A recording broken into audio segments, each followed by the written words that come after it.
आज हम कंटिन्यू करेंगे डेमोक्रेटिक से। कल हमने यहाँ तक करा था, ये जो हमने सेकुलरिज्म के डिफरेंट कॉन्सेप्ट्स पढ़े थे, अब हम करेंगे डेमोक्रेटिक से। Democracy allows citizens to enjoy equal political rights, elect ruler and hold them accountable. It is based on doctrine of popular sovereignty where supreme power resides with people articulate in the preamble. इसमें कह रहे हैं कि जो है democracy हमें allow करती है, हमें मतलब सिटीजन्स को अलाउ करती है enjoy करें वो equal rights, equal political rights. Democracy के अंदर सिटीजन्स जो हैं, सारे सिटीजन्स को इक्वल पॉलिटिकल राइट्स होते हैं, वो अपना रूलर खुद चुन सकते हैं और जो रूलर चुना जाएगा उसकी जो है अकाउंटेबिलिटी होगी लोगों के प्रति, मतलब जवाबदेही बनती है उसकी, ठीक है। और जो ये बोला गया है कि इक्वल पॉलिटिकल राइट्स मतलब है कि सबको समान जो है पॉलिटिकल राइट्स हैं, जैसे कि वोट देने का अधिकार हो गया, ये इसमें आता है। तो सबको है हमारे यहाँ पे बिना किसी भेदभाव के जो है पॉलिटिकल राइट सबको इक्वली मिले हुए हैं। फिर कहा गया है कि हमारे यहाँ पे जो ये डेमोक्रेटिक जो वो है कॉन्सेप्ट, इसमें है कि डॉक्ट्राइन ऑफ पॉपुलर सॉवरेनिटी आता है। यहाँ पे इसका मतलब है कि जो सुप्रीम पावर है वो रिसाइड करती है with the people of India, और यही चीज़ हमारे प्रीएम्बल में भी दी गई है। फॉर्म्स ऑफ डेमोक्रेसी क्या क्या होते हैं, देखो। डायरेक्ट डेमोक्रेसी होती है एक, तो citizens exercise power directly, example Switzerland, using referendum, initiative, recalls and plebiscites. ये चार होते हैं, रेफरेंडम, इनिशिएटिव, रिकॉल्स और प्लेबिसाइड। मतलब रेफरेंडम में क्या होता है कि लोगों से डायरेक्टली पूछ लिया जाता है, ठीक है, कि भाई आप जो है क्या कहते हैं, मतलब जैसे जहाँ की पॉपुलेशन कम है तो एक तरीके से इसमें रेफरेंडम का देखो, रेफरेंडम का मतलब होता है an occasion when all the people of country can vote on a particular political question. मतलब कि जब क्या कहते हैं ऐसा कोई ओकेजन, मतलब कि सिंपल देखो क्या करते हैं ये लोग, मतलब लोगों से डायरेक्टली पूछ लेते हैं। तो जैसे हाथ खड़ा करने वाला नहीं होता, जैसे मान लो तुम किसी क्लास में बैठे हुए हो तो वहाँ पर लोग जो है मतलब टीचर वगैरह पूछ नहीं लेते भाई कितने लोग फेवर में हैं, कितने लोग ऐसे हैं। उसी तरीके से रेफरेंडम में होता है कि डायरेक्टली लोगों से पूछ लिया जाता है। इनिशिएटिव में क्या होता है, a process by which citizens can propose a new law और change to existing law and have it put to the direct vote by the people. इसमें क्या होता है, जैसे कि मान लो कंट्री का कोई लॉ वगैरह बना हुआ है, ठीक है, या कोई रूल बना हुआ है, तो उसमें क्या होता है जो सिटीजन्स होते हैं वो मतलब एक तरीके से क्या करते हैं कि वो जो है प्रपोज करते हैं, मतलब कि वो बताते हैं कि पर्टिकुलर मान लो कि कोई लॉ चल रहा है, अब किसी ने बना दिया, ठीक है, गवर्नमेंट ने बना दिया, लेकिन सिटीजन्स को वो सही नहीं लग रहा है और उनको लग रहा है कि इसमें कुछ चेंजेस होना चाहिए। वो कंट्री मतलब उनके हिसाब से ठीक नहीं है, जिस पर्पस के लिए बनाया था मान लो पर्पस फुलफिल नहीं हो पा रहा है ठीक से, तो ये लोग क्या करेंगे कि मतलब कि ना ये खुद उसमें जो है एक अमेंडमेंट एक तरीके से या चेंज प्रपोज करेंगे, एग्जिस्टिंग लॉ, कोई पहले से लॉ होगा या जो कोई नया लॉ बना है, ताकि जो है, और फिर उसमें क्या है जब वो प्रपोज करेंगे ऐसा कुछ, मान लो किसी कुछ ग्रुप पीपल ने उसको प्रपोज करा, तो फिर वो जो है गवर्नमेंट उसको सुनेगी, देखेगी कि हाँ भाई जो बात कही जा रही है वो ठीक है कि नहीं है, फिर वो सारी जनता के सामने रखा जाएगा, फिर उस पर जो है वोट होगा, ठीक है। तो ये इस तरीके का होता है क्या, इनिशिएटिव में। फिर क्या होता है, रिकॉल में क्या होता है, the device by which voters may remove public officials from office also originates with the people. इसमें क्या होता है कि मान लो कोई गवर्नमेंट ऑफिशियल है या कोई वैसी पोस्ट पे बैठा हुआ है, लेकिन क्या है कि भाई वो उस पोजीशन पे बैठने के बाद जो अपनी पावर का गलत इस्तेमाल कर रहा है या कुछ ऐसा कर रहा है जो कि मतलब कि करप्शन टाइप का या क्रिमिनलाइजेशन टाइप का कुछ ऐसा कर रहा है, तो भाई वहाँ की जनता के पास ये मतलब कि एक तरीके से उनके पास इतनी पावर है कि वो उस ऑफिशियल को वहाँ से हटा सकते हैं। इस टाइप का जो होता है इसे रिकॉल कहा जाता है, ठीक है। फिर क्या है, प्लेबिसाइड में क्या था, a vote by the people और एन एंटायर कंट्री और district to decide on some issue such as choice of a ruler और गवर्नमेंट।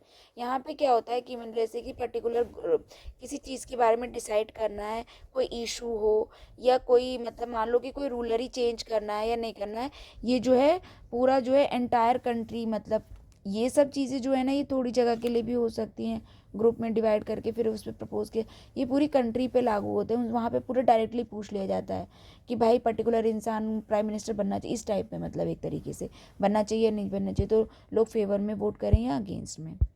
तो ये होता है डायरेक्ट फॉर्म ऑफ डेमोक्रेसी, इसमें देखो आगे दे भी रखे हैं ये।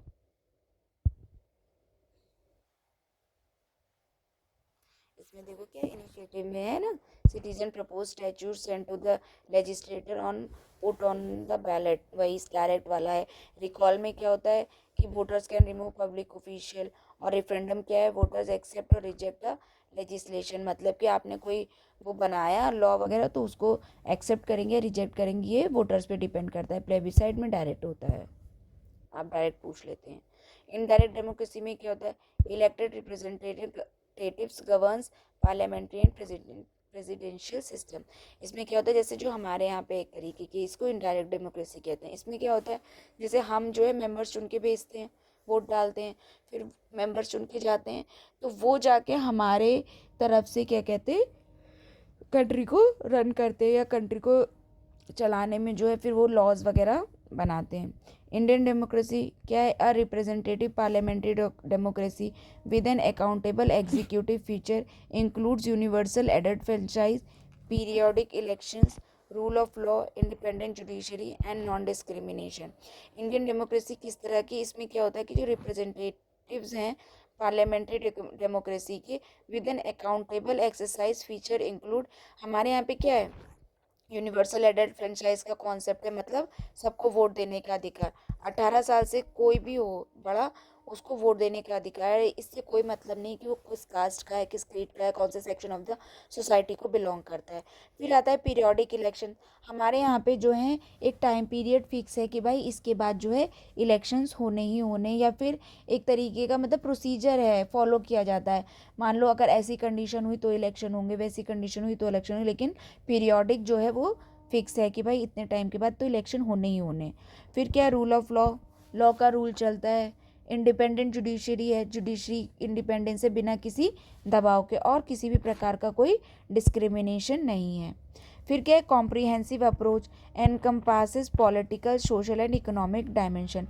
इसमें क्या है, कॉम्प्रिहेंसिव अप्रोच में क्या होता है कि पॉलिटिकल सोशल और इकोनॉमिक डायमेंशंस तीनों लेके चलते हैं डेमोक्रेसी में, ठीक है। फिर क्या है, supreme court inside 1997, the constitution aims for an egalitarian social order ensuring justice in India, social and economic democracy. इसमें कहा गया, देखो सोशल और इकोनॉमिक डेमोक्रेसी का कॉन्सेप्ट है, इसमें मतलब है कि जो सोशली मतलब कि उस बेसिस पे कि कोई कितना कौन सी कास्ट का है, किस सेक्शन ऑफ द सोसाइटी से, इसमें भी भेद ना हो, और इकोनॉमिक कि मतलब कोई बहुत अमीर है कोई बहुत गरीब है, इस बेसिस पे भी भेद ना हो, तो दोनों में इगैलिटेरियन, दोनों में इक्वालिटी होनी चाहिए, ठीक है। फिर क्या note, democracies superior virtue lies in the fact that it calls into activity the intelligence and the character of ordinary man and woman। Democracy का सुपीरियर वर्च्यू वहाँ पे होता है कि मतलब देखो, अब डेमोक्रेसी एक तरीके से लोगों के मतलब एक तरीके से इंटेलेक्चुअल पावर पे डिपेंड करता है ना, इंटेलिजेंस पे डिपेंड करता है ना। अब आप किसको चुनेंगे या किसको नहीं चुनेंगे ये तो आपके हाथ में ना, चुनने का अधिकार तो आपका है, पर आप क्या चुनेंगे ये तो आप पर ही डिपेंड करता है ना। तो ये यहाँ पे यही बात बोली गई है कि जो है ना, ये जो है superior virtue lies in the fact that it calls into the activity. जब तक हम वोट डालने नहीं जाएंगे, मतलब सोचो हमें कंट्री हमारी डेमोक्रेटिक है, लेकिन अगर कोई वोट डालने ही ना जाए तो क्या होगा भाई, वोट डालने नहीं जाओगे तो भी कोई ना कोई गवर्नमेंट तो चुनकर आएगी ही। वहाँ पे मान लो कि अगर कोई खड़ा, दो तरीके का है, मान लो एक है कि आप वोट डालने ही नहीं गए, फिर आप कैसे कह सकते हो कि भाई कंट्री में डेमोक्रेसी है या नहीं है, फिर आप किसी चीज़ के लिए कंप्लेंट नहीं कर सकते। पहले आप वोट, जब तक आप अपने वोट का अधिकार का मतलब इस्तेमाल ही नहीं कर रहे हैं तो डेमोक्रेसी होने या ना होने से कोई फ़र्क नहीं पड़ता। और दूसरा ये है कि मतलब कि अगर देखो मान लो कोई मतलब एक तरीके से कह सकते हैं कि किसी के पास बहुत पावर है, या कोई ऐसी कंट्री, बहुत सारी कंट्रीज ऐसी है ना जहाँ सिंगल पार्टी ही है, मतलब एक ही पार्टी है और उसी में के दो चार लीडर खड़े हो जाते हैं, या फिर एक ही पार्टी उसमें एक ही लीडर खड़ा होता है और फिर आपको बोला जाए कि वोट डालो जाके। तो मतलब ये भी एक तरीके की डेमोक्रेसी तो हुई भाई, चुनने का अधिकार तो आपके पास है, लेकिन आपके ऑप्शन ही नहीं है कि आपको चुनना क्या है। तो मतलब ये फॉर्म ऑफ डेमोक्रेसी तो हो जाती है, लेकिन भाई यहाँ पे आप ये नहीं कह सकते कि ये करेक्ट फॉर्म ऑफ डेमोक्रेसी। जब आपको ऑप्शन ही नहीं दिए गए हैं तो फिर आपके पास मतलब डेमोक्रेसी होने ना होने का क्या फ़ायदा। और मान लो आपको ऑप्शन दिए गए हैं और आपने अपने अधिकारों का जो है प्रयोग ही ना किया हो, वोट ही नहीं डाला हो, तो भी वहाँ पे भी डेमोक्रेसी का कोई मतलब नहीं है। फिर नेक्स्ट है रिपब्लिक। इसमें क्या कहा गया है, definition, a republic vest political sovereignty in the people and not a monarch, ensuring no privileged classes and equal access to public offices without any discrimination. Political sovereignty rests with the collective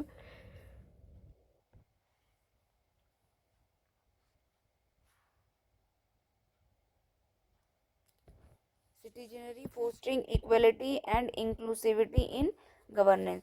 यहाँ पे Republic का कहने का मतलब है कि Republic जो होती है वेस्ट करती है political sovereignty in people, not a monarch. मतलब यहाँ पर जो है राजा का बेटा राजा नहीं बनता है, यहाँ पे हर बार जो है हेड ऑफ द स्टेट जो होते हैं, हेड ऑफ द स्टेट, और हमारे यहाँ पे हेड ऑफ द स्टेट और हेड ऑफ द गवर्नमेंट दोनों जो है चुनकर आते हैं। यहाँ पे राजा का बेटा राजा नहीं बनता है। Ensuring no privilege class and equal access to public offices, मतलब किसी पर्टिकुलर फैमिली को या particular section of the society को मतलब स्पेशल प्रिविलेजेस नहीं मिले गए हैं। यहाँ पे सबके पास समानता का अधिकार है कि वो कोई भी पब्लिक ऑफिस तक पहुँच सकते हैं, मतलब एक्वायर कर सकते हैं। अगर आप चाहें तो आप भी पीएम बन सकते हैं, कोई बड़ी बात नहीं है इसमें, लेकिन आपको बस जिस तरीके से जो भी प्रोसीजर होता है थ्रू इलेक्शन वहाँ तक पहुँचना होगा। यहाँ पे इस बेसिस पे कोई डिस्क्रिमिनेशन नहीं होता है कि particular section of the society जो है वहाँ तक पहुँच नहीं सकता है। फिर political sovereignty rest with the collective citizenry, और पॉलिटिकल सोवरेनिटी जो है रेस्ट करती है किसके अंदर, कलेक्टिव सिटीजनरी के। Fostering equality and inclusivity in governance, governance में जो है इक्वालिटी और इंक्लूसिविटी हो, मतलब एक तो समता का अधिकार हो और इंक्लूसिव है कि भाई सब लोग जो है मतलब कि एक तो इक्वालिटी हो, सब लोग समान तरीके से हो, और सब लोग समान तरीके से सबका जो है मतलब मुख्य धारा में भी आए वो।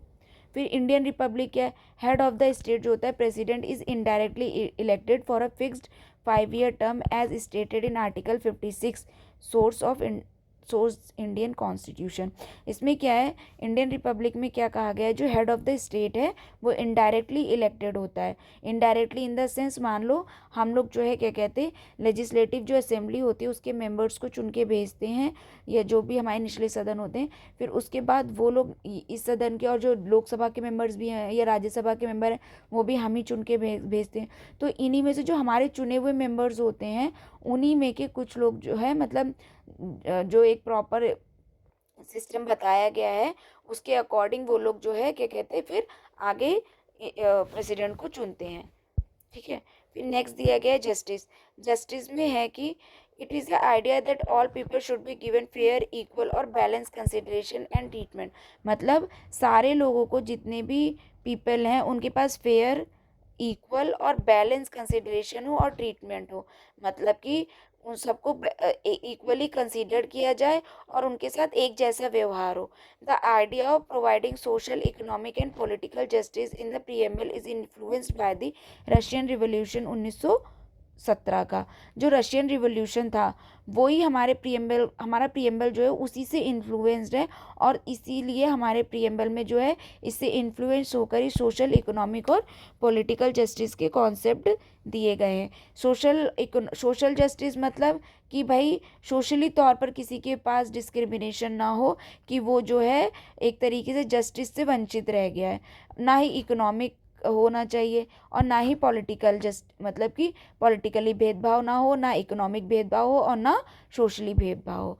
फिर क्या डिस्ट्रीब्यूटिव जस्टिस क्या होती है, कंबाइन करती है सोशल, इकोनॉमिक और पॉलिटिकल जस्टिस को। सोशल जस्टिस क्या होती है, ये इंश्योर करती है equal treatment of all citizens without distinction based on caste, colour, religion, gender, मतलब इन कास्ट, कलर, रेस, रीजन और जेंडर के बेसिस पे कोई डिस्क्रिमिनेशन नहीं होना चाहिए लोगों के बीच में। और किसी को भी स्पेशल, कोई भी ग्रुप है, मान लो सेक्शन ऑफ द सोसाइटी है, उसको जो है कोई भी स्पेशल प्रिविलेजेस नहीं दिए जाएंगे on the basis of social status. Aim to uplift backward classes SC ST OBC and women's. और अगर मतलब देखो, इस मतलब कि सिर्फ आपस में लोगों में भेदभाव नहीं किया जाएगा, लेकिन कुछ लोग जो वाकई में मुख्य धारा से पीछे हैं और उन्हें जो है मतलब इक्वालिटी पे पहले लाने के लिए उनके लिए कुछ मतलब कि एक तरीके से स्पेशल प्रोविजंस बनाए जा सकते हैं, जैसे SC हो गए, ST हो गए, या OBC हो गए, या वुमेन्स हो गई। तो ये सेक्शन ऑफ द सोसाइटी क्या है, ये ऑलरेडी बहुत पीछे हैं, इनको सपोर्ट की ज़रूरत है, तभी ये मुख्य धारा में आ पाएंगे। तो इनके लिए जो भी किया जाएगा ना, तो उसे भेदभाव नहीं माना जाएगा। और बाकी किसी पे जो है सिर्फ इस बेसिस पे, कास्ट, कलर की, रिलीजन, इस बेसिस पे जो है भेदभाव नहीं किया जाएगा। फिर इकोनॉमिक जस्टिस क्या होती है, एलिमिनेट करती है discrimination based on economic factor. मतलब इकोनॉमिक फैक्टर के बेसिस पे, मतलब अमीरी गरीबी के बेसिस पे जो है कोई भी भेदभाव नहीं किया जाएगा। Focuses on reducing inequalities in wealth, income and property. और ये फोकस करती है ताकि इनइक्वालिटीज़ को जो है रिड्यूस कर सके इन वेल्थ, इनकम और प्रॉपर्टी बेसिस पे। फिर पॉलिटिकल जस्टिस क्या होती है, ये गारंटी करती है इक्वल पॉलिटिकल राइट और access to all political offices. मतलब सबको इक्वल पॉलिटिकल राइट्स होने चाहिए और सबके पास पॉलिटिकल ऑफिसेज जो हैं उनका बराबर इक्वल एक्सेस होना चाहिए। Ensure every citizen has an equitable voice in government. और सारे सिटीजन के पास जो है समान तरीके से, मतलब एक तरीके से क्या है, उसकी आवाज़ गवर्नमेंट तक पहुंचाने का अधिकार होना चाहिए। ओवरऑल फ्रेमवर्क क्या कहता है कि justice is safeguard through provisions in fundamental rights and DPSP, highlighting it's comprehensive approach. मतलब DPSP in the sense directive principle. मतलब यहाँ पे कह रहे हैं कि जो जस्टिस है वो हमारे यहाँ पे सेफगार्ड की गई है थ्रू फंडामेंटल राइट और जो डायरेक्टिव प्रिंसिपल दिए गए हैं हमारे कॉन्स्टिट्यूशन में। फिर एक टर्म है social capital.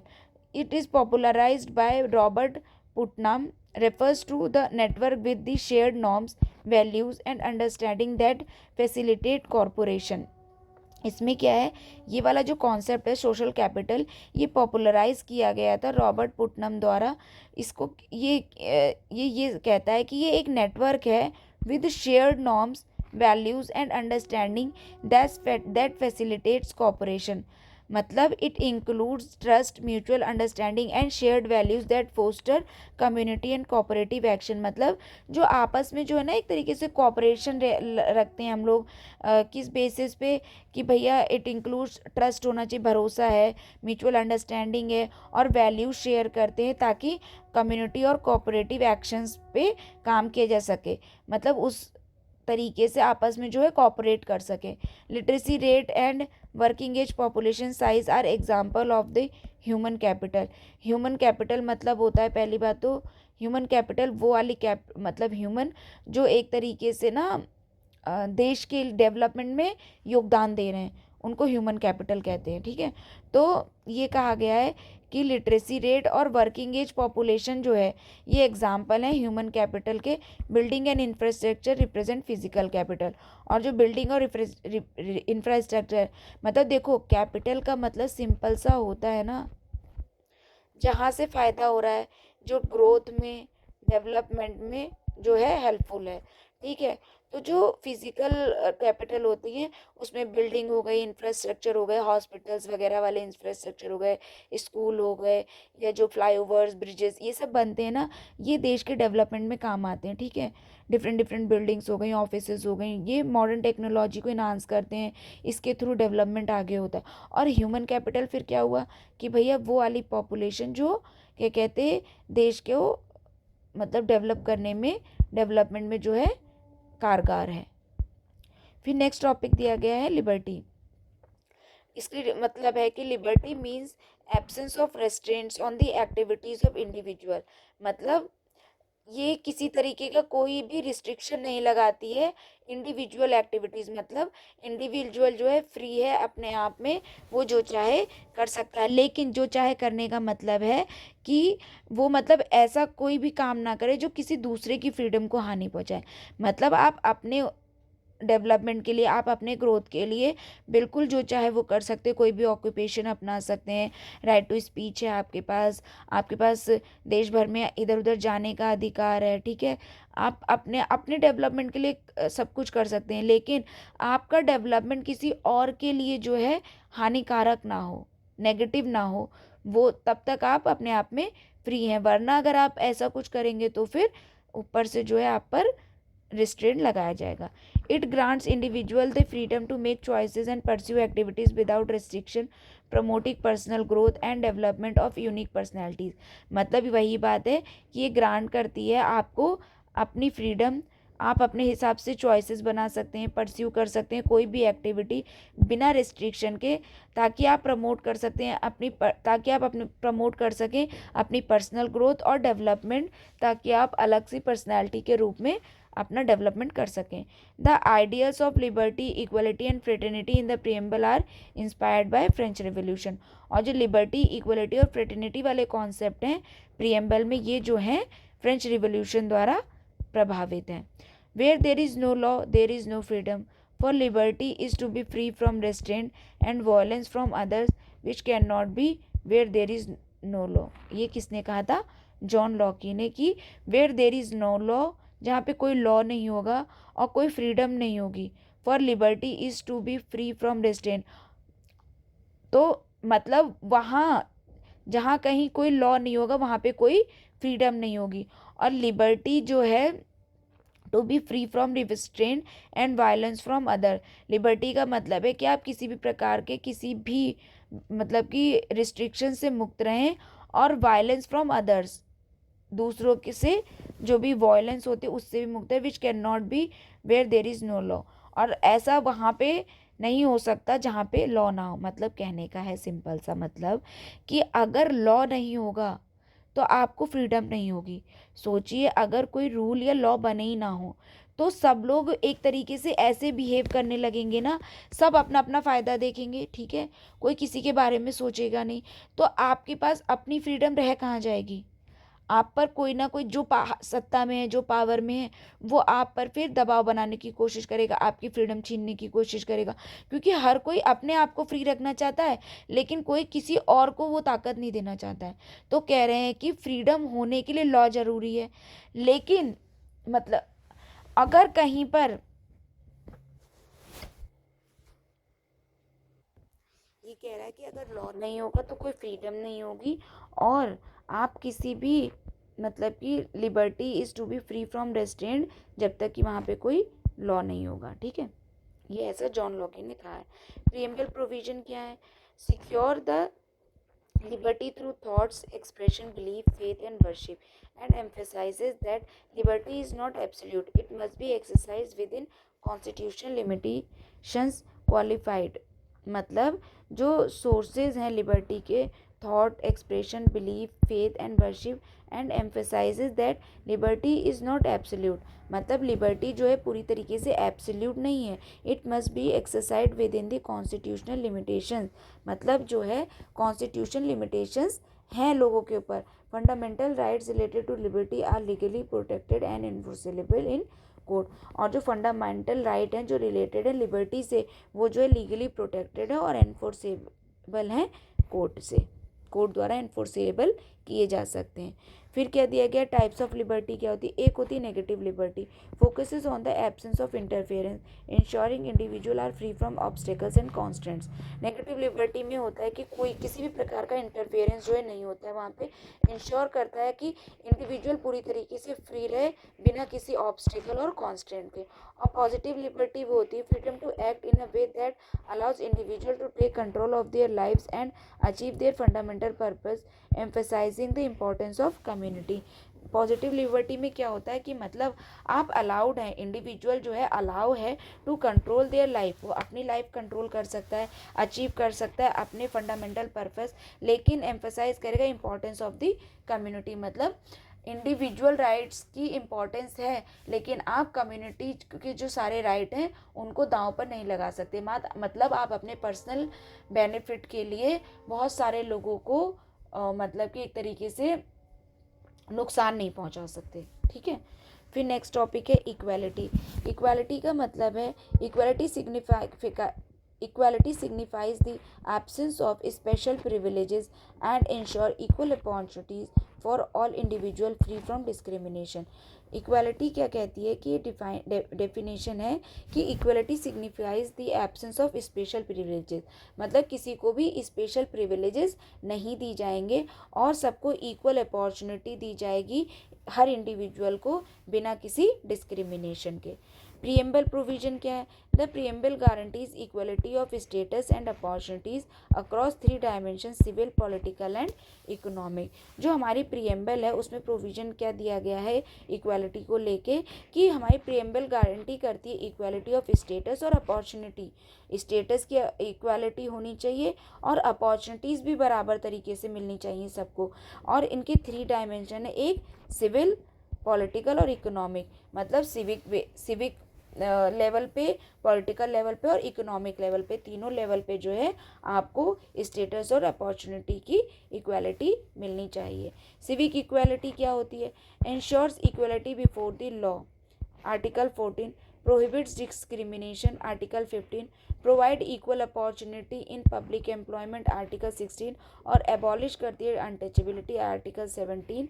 Eliminates title, article 18। Civic equality में क्या क्या आते हैं? आर्टिकल 14, जहाँ पर ये क्लियरली मेंशन है कि सबको जो है लॉ के सामने समान माना जाएगा। प्रोहिबिट डिस्क्रिमिनेशन करता है, मतलब किसी को भी ना कास्ट, क्रीड और इस बेसिस पे जो है डिस्क्रिमिनेट नहीं किया जाएगा। ये किस में दिया गया है? आर्टिकल 15 दिया गया है। फिर सबको जो है equal opportunity in public employment दी जाएगी, ऐसा आर्टिकल 16 में कहा गया है। एबॉलिश की जाएगी अनटचेबिलिटी, ऐसा आर्टिकल 17 में कहा गया है। और एलिमिनेट करेंगे टाइटल, मतलब किसी को भी, जैसे कि जो पहले ज़माने में राजा महाराजा, राय बहादुर, इस टाइप के जो टाइटल होते हैं, इनको एलिमिनेट करने के लिए, ताकि लोग अपने आप को अलग ना समझे, सबको एक बराबर समझने के लिए ऐसे कोई भी टाइटल रखना अलाउड नहीं है। ये किस में दिया गया है?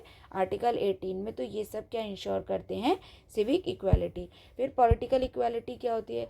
Guarantees inclusion in electoral rolls, article 325 कहता है कि सबको जो है बराबर का पॉलिटिकल अधिकार मिलना चाहिए, मतलब वोट देने का अधिकार, ऐसा आर्टिकल 325 में दिया गया है। Mandate election based on the adult suffrage, मतलब इलेक्शंस जो हैं वो एडल्ट सफरेज बेसिस पे, मतलब 18 साल से ऊपर वाले जो लोग हैं वो वोट डाल सकते हैं, उस बेसिस पे जो है इलेक्शंस मैंडेटरी हैं अंडर आर्टिकल 326।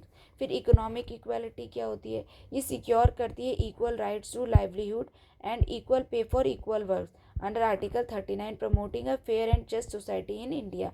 मतलब इसमें क्या है? सिक्योर करते हैं इक्वल राइट्स टू लाइवलीहुड, सबके पास इक्वल राइट है लाइवलीहुड सिक्योर करने के।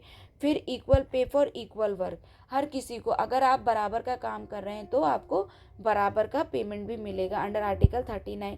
और प्रमोट करेगा अ fair and just society in India, ताकि फेयर और जस्ट सोसाइटी का निर्माण हो सके इंडिया में। ओवरऑल सिग्निफिकेंस क्या है? The constitution foster fair and just society through this. Equality वाले जो कॉन्सेप्ट है, इसके बेसिस पे जो है कॉन्स्टिट्यूशन फोस्टर करता है एक फेयर और जस्ट सोसाइटी डेवलप हो सके। फिर नेक्स्ट है fraternity. Doctor BR Ambedkar defines fraternity as the sentiments of shared brotherhood and sisterhood among all Indians. Doctor BR Ambedkar ने डिफाइन किया फ्रेटर्निटी को, ये एक तरीके की फीलिंग है जो आपस में भाईचारा, यस, ब्रदरहुड और सिस्टरहुड वाली जो है लोगों के बीच में, जैसे कि भाइयों और बहनों वाली जो बोलते हैं हम लोग कॉन्सेप्ट पढ़ते हैं, अमंग ऑल सिटीजन्स, ठीक है, भाईचारा वाला कॉन्सेप्ट। प्रीएम्बल प्रोविजन क्या है? It declares that the fraternity has to ensure the dignity of individual and the unity and integrity of the nation by single citizenship। मतलब फ्रेटर्निटी जो है वो इंश्योर होती है डिग्निटी ऑफ द इंडिविजुअल की dignity के साथ, और unity and integrity of the nation, मतलब डिग्निटी, इंडिविजुअल की डिग्निटी पे कोई आंच नहीं आनी चाहिए और नेशन की यूनिटी और इंटीग्रिटी पे कोई आंच नहीं आनी चाहिए। ये इंश्योर की जाती है थ्रू सिंगल सिटीजनशिप, मतलब सब लोग जो है क्या करते हैं कि इसीलिए हमारे यहाँ पे सबको सिंगल सिटीजनशिप ही दी गई। हमारे यहाँ पे मतलब कॉन्स्टिट्यूशन में सिंगल सिटीजनशिप का ही कॉन्सेप्ट है, ताकि जो है मतलब कि देखो कोई भी किसी को अपने आप देश में ना, सबके देश के लिए सबकी प्रति एक ही सी भावना हो। ये ना हो कि कोई फिर अपने आप में मतलब मान लो स्टेट में अपनी सिटीजनशिप होगी तो लोगों को ना अपने स्टेट के प्रति फिर ज़्यादा भावना आ जाएगी, देश के प्रति रहेगी नहीं। तो सिंगल सिटीजनशिप का कॉन्सेप्ट है कि समता रहे सब में, मतलब ठीक है। फंडामेंटल राइट्स डीपीएसपी और फंडामेंटल ड्यूटीज ये सब जो है डिक्लेयर करते हैं क्या, फ्रेटर्निटी और unity and integrity of the nation. Fraternity of the individual, sorry, fraternity has to ensure the dignity of the individual and unity and integrity of the nation by single citizenship, fundamental right, DPSP and fundamental duties. Fundamental duties जो है article 51A में दी गई हैं। इसमें कहा गया है कि every citizen must promote harmony and common brotherhood. सारे सिटीजन्स को जो है एक तरीके से ड्यूटी है ये कि वो हार्मनी को प्रमोट करेंगे और कॉमन ब्रदरहुड मतलब सबके प्रति जो है भाईचारे वाली भावना रखेंगे। Transcending religious, linguistic, religion and sectional diversities. मतलब आपस में आपकी रिलीजियस डाइवर्सिटी हो, लिंग्विस्टिक हो, रीजनल हो या सेक्शनल हो, लेकिन आपको कॉमन तौर पर एक अपने अंदर भाईचारे वाली भावना रखनी है। नेशनल इंटीग्रेशन क्या है? Unity and integrity addresses both psychological and territorial aspects, with Article 1 declaring India as a union of states to combat communalism, regionalism, casteism, linguism and secessionism. The term integrity was added by the 42nd Constitutional Amendment in 1976. National integration जो है ये क्या ensure करता है? हमारे जो article 1 में है उसमें यूनियन ऑफ स्टेट दे रखा है। मतलब सोचो हम जो है यूनियन ऑफ स्टेट है, इसका मतलब है कि कोई भी इसमें से अलग नहीं हो सकता, ठीक है। सब लोग इससे जुड़े ही रहेंगे, किसी को ये अधिकार नहीं है कि वो अपना स्टेट लेके जाए और अलग हो जाए, ठीक है।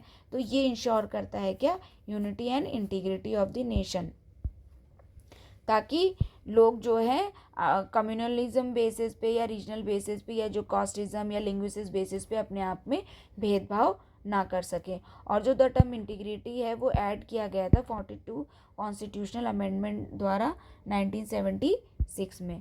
फिर यूनियन ऑफ ट्रिनिटी क्या है? यूनियन ऑफ ट्रिनिटी क्या है? Social democracy, principle of liberty, equality और फ्रेटर्निटी जो है ये तीनों मिलके बनाते हैं यूनियन ऑफ ट्रिनिटी, मतलब सोशल डेमोक्रेसी का concept. Not to be treated as separated terms in the trinity, मतलब इन तीनों को अलग करके आप जो है नहीं रख सकते, तीनों एक दूसरे से बहुत हद तक जुड़े हैं, एक दूसरे पे निर्भर करते हैं। If any of this is absent it will defeat the purpose of the democracy. अगर इन तीनों में से अगर लिबर्टी हट गई या इक्वलिटी हट गई या फ्रेटर्निटी, इन तीनों में से किसी भी चीज़ पे अगर रोक लगाई गई या रिस्ट्रेन किया गया तो आप पर्पस ऑफ डेमोक्रेसी को फुलफिल नहीं कर पाएंगे। Without equality liberty would produce the supremacy of few over many. अगर सोचो इक्वालिटी ना हो तो आपने अगर लिबर्टी दे दी, लोगों में समानता हुई ना, और आपने उन्हें लिबर्टी दे दी एक तरीके से, ठीक है, आपने उनमें एक तरीके से क्या बोलेंगे, लिबर्टी का मतलब होता है एक तरीके से जो टॉलरेंट बिहेवियर होता है, मतलब आपके अंदर इतनी क्षमता है कि आप दूसरे को टॉलरेट कर सकते हो। तो सोचो अगर इक्वलिटी ना हो और लिबर्टी दे दी जाए लोगों को, तो जो पावरफुल लोग हैं सोसाइटी में, वो जो हैं जो निचले सेक्शन है या जो उतने मतलब कि पावर में नहीं है, उन पर जो है उन कुछ लोगों की जो है सत्ता एक तरीके से कायम हो जाएगी। तो सुप्रीमेसी हो जाएगी फ्यू लोगों की सबके ऊपर। और अगर इक्वलिटी ना हो, liberty equality without liberty would kill individual initiative. अगर सोचो लिबर्टी ना हो और इक्वालिटी हो सिर्फ, ठीक है, अगर आप लिबर्टी ना दो और इक्वालिटी दो तो जो लोग जैसे कि मान लो अभी ये होता है ना कि मतलब यहाँ पे सबको बोल दिया जाए कि ना कोई कितनी भी मेहनत कर ले, कोई कुछ भी कर ले, लेकिन जो है सबको बराबर की सैलरी मिलेगी, चाहे ऑफिसर लेवल पे हो, चाहे नीचे लेवल पे हो, चाहे किसी भी लेवल पे हो, सबको सैलरी बराबर मिलेगी।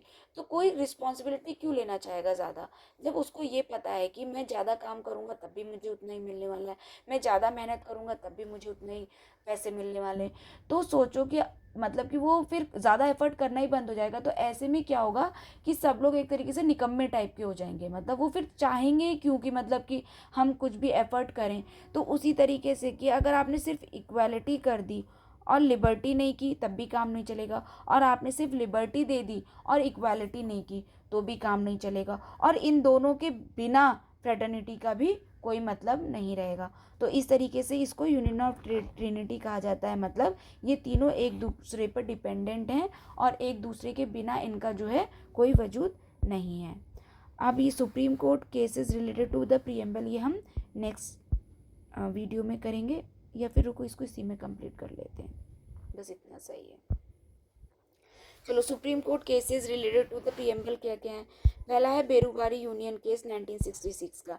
इसमें कहा गया है कि preamble shows the general purpose behind several provision of the constitution, कि प्रीएम्बल जो है शो करता है जनरल पर्पस, मतलब जो जनरल पर्पस था कॉन्स्टिट्यूशन बनाने का।